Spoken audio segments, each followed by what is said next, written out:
집행 당하는 물건에 대해서 잠깐 보자. 책임재산이라는 거.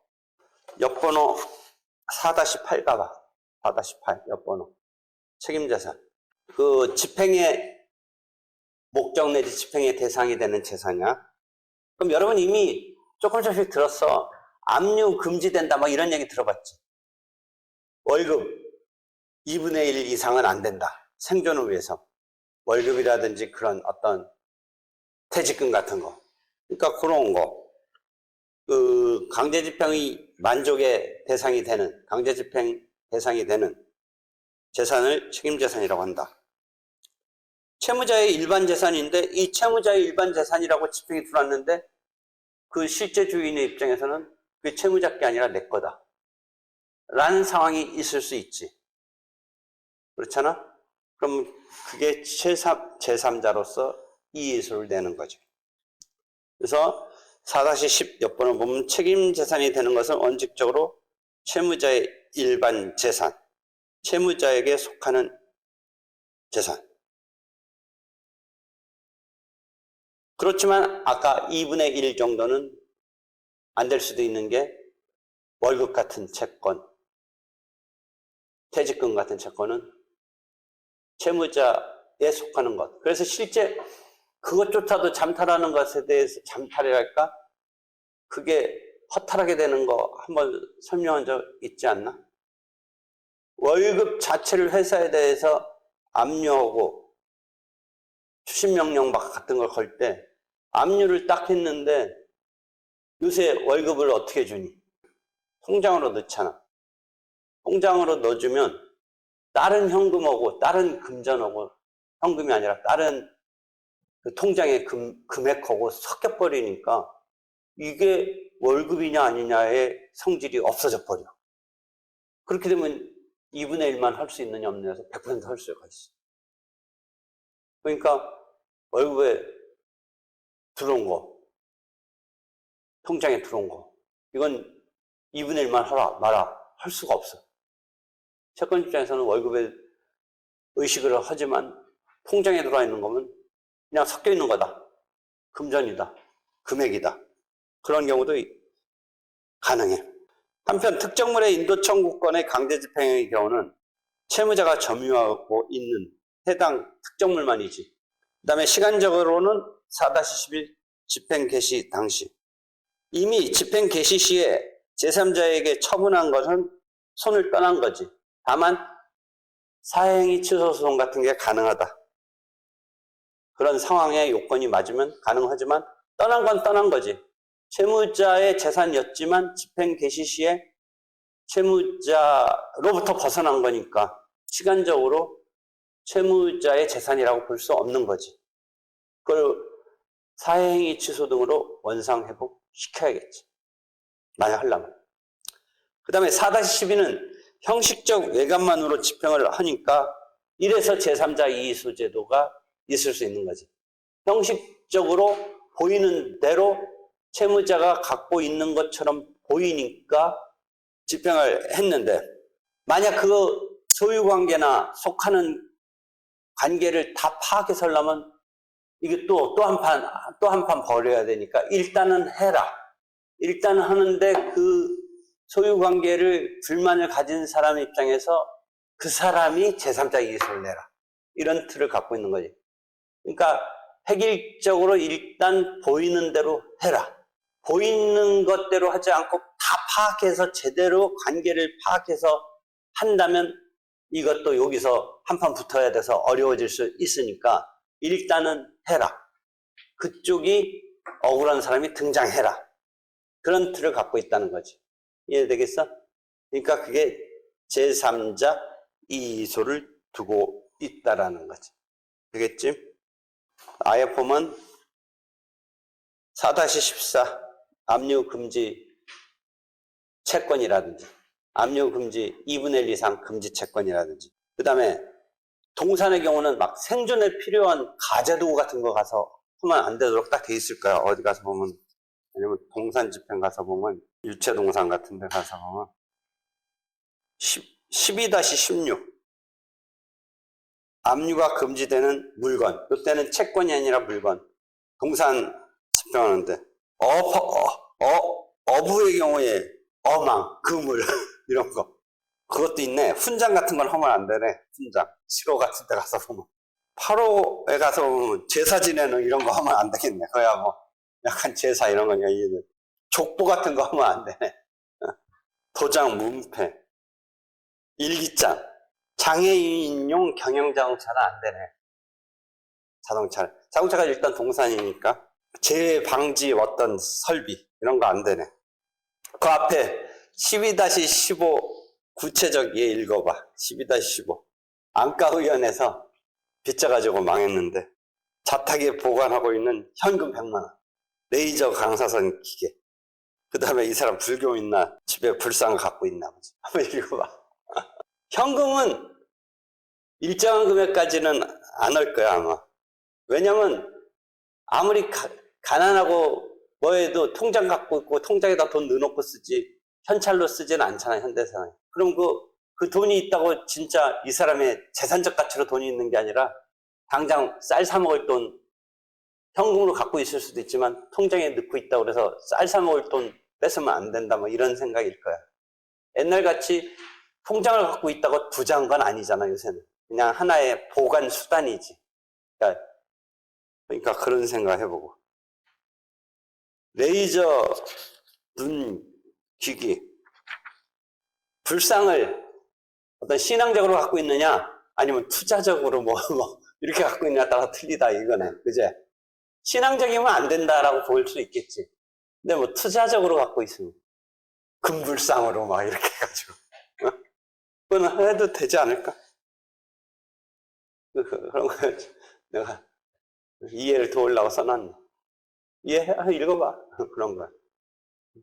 여러분이 월급만 채권의 경우 2분의 1 금지한다라고만 생각했지. 동산도 뭔가 있긴 있어.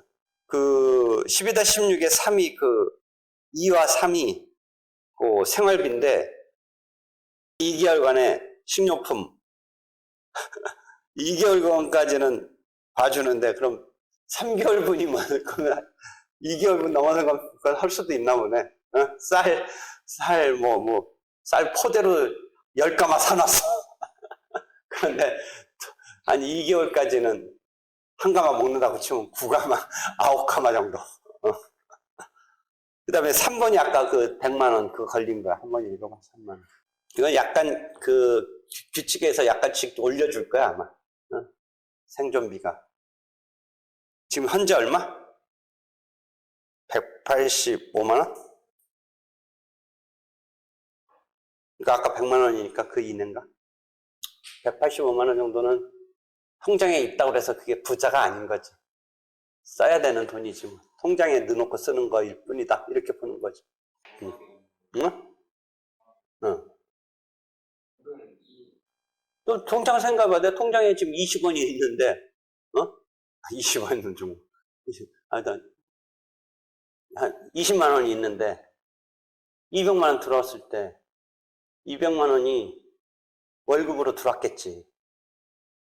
그게 20만 원 섞인다 그 섞여서, 금전이라는 거는 이게 특정을 할 수가 없고 금액적으로만 나오잖아, 금액적. 금액인데 이 금액이 월급이라는 보장이 없고 이제 저금이 된 거잖아. 아시나요? 이 본인의 채무자의 저금이 됐지 채무자의 월급이라는 개념은 이제 떠난 거지. 뭐 물론 온 거 회사에서 보낸 거가 있겠지. 아니 지금 현재 시점은 저금이지. 어디에 대한 반환 청구권이야? 자, 은행에 대한 저금 반환 청구권이지. 월급 반환 청구권이 아니잖아. 월급 청구권이 아니잖아. 어? 그렇잖아. 은행에 대한 예금 청구권을 갖고 있는 거지, 이 사람. 그래서 그런 거지. 물론 시도는 해보면 하지. 회사에서 들어온 거고, 이게 시는 본질은 월급이다. 해볼만 한데, 하여튼 실전적으로는 예금 청구권이라고 보는 거죠. 그러니까 예금 청구권에 대해서는 2분의 1 보장해야 된다 아닌가 이게 없는 거지. 응? 그렇죠. 그때는 이제 풀로 할 수 있죠, 풀로. 아까 물론 100만 원 뭐 얼마, 이건 또 다른 의미에서 제한은 있지만, 하여튼, 일단 2분의 1밖에 못 뺏어온다는 룰은 안 적용되지. 실전적으로. 근데 이제 이쪽 반대쪽은 이제 그런 얘기 하겠지. 그거 월급입니다, 실제. 그러니까 반밖에 못 뺏어갑니다. 뭐 해범직은 한데, 현재 실무는 예금 청구권으로 보니까 그 2분의 1 제한을 깨부수는 꼴이 되는 거지. 그렇게 집행이 돼버리니까. 옛날처럼 봉투로 딱 이렇게 주는 월급이 아버지 때 딱 그 30년 전 그때는 거기다 탁 채봤자 2분의 1밖에 못 뺏어가는데. 그렇죠? 그 다음에 책임재산에 대해서 나중에 집행할 재산을 탐색을 해야 되잖아. 그래서 여러 가지 절차가 있어. 그 탐색하는 게 집행보조 절차라고 해서 재산 찾고 하는 거. 그럼 9- 옆번호 9. 세 가지 제도가 있어. 재산을 명시 절차. 그러니까 요건은 있는데 밝히라는 거야. 하지만 함부로는 안 되고 요건이 있겠지. 왜냐하면 약간의 이게 개인정보 그렇잖아. 채권자 입장에서는 빚받을 건데 뭐 무슨 개인정보가 뭐가 어딨냐고 하지만 그래도 공식적으로는 딱 요건이 있고 절차가 있는 거지. 응?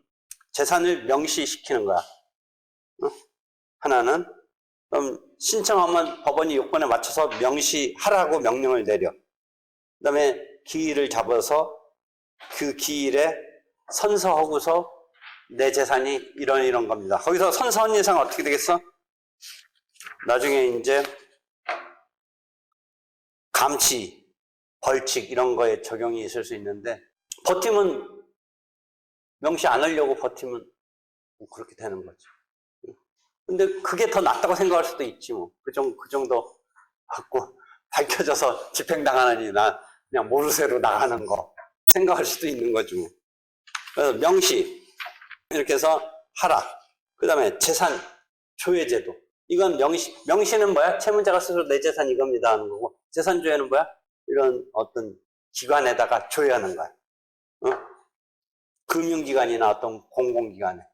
실제는 옛날에 어떻게 했어? 어떻게 한다고 그랬어? 주먹구구 비슷하게. 물론 이제 채권 추심 회사도 나왔어. 그러니까 답답하면 뭐는 기본적으로 있을 수밖에 없다고 그랬어? 주거가 있다고 안다면 주거에 대해서 아무리 자기 집이 아니라도 요새는 월세로 많이 바뀌었지만 보증금이라는 게 있잖아. 그리고 그 우편함에 가면 재산세 고지서가 나오는 그 무렵 가서 5월달 정도가 고지서 나오고 뭐 9월인가 나와. 그럼 그거가 하나의 단서가 되는 거야. 고지서 같은 거.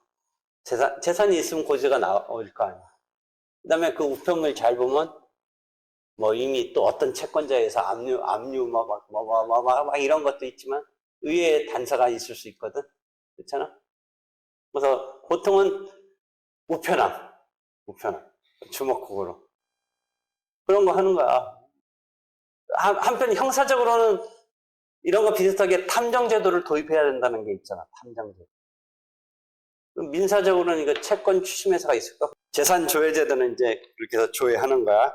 그래서 여기 보면 조회 신청서를 내고 다 요건이 있지. 9-14는 일단 명시 신청을 해서 채무자 본인으로부터 한번 까봐라. 이게 거쳐야 된다는 거지. 명시 신청을 한 채권자만이 신청할 수 있다. 9-14. 그치?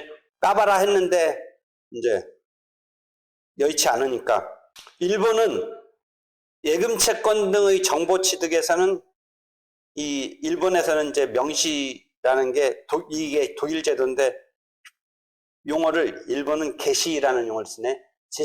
재산 개시 절차의 전치를 우리와 똑같다가 2019년에서 개정해서 굳이 명시 개시 절차 선행하지 않고 예금 채권 등은 조회할 수 있도록 했다. 개선을 한 거지. 반드시 명시를 거치지 않도록. 그래서 재산 명시 명령을 받았음에도 어떻게 해서 응하지 않으면 이제 이 조회 제도를 이용할 수 있다는 거지. 그지?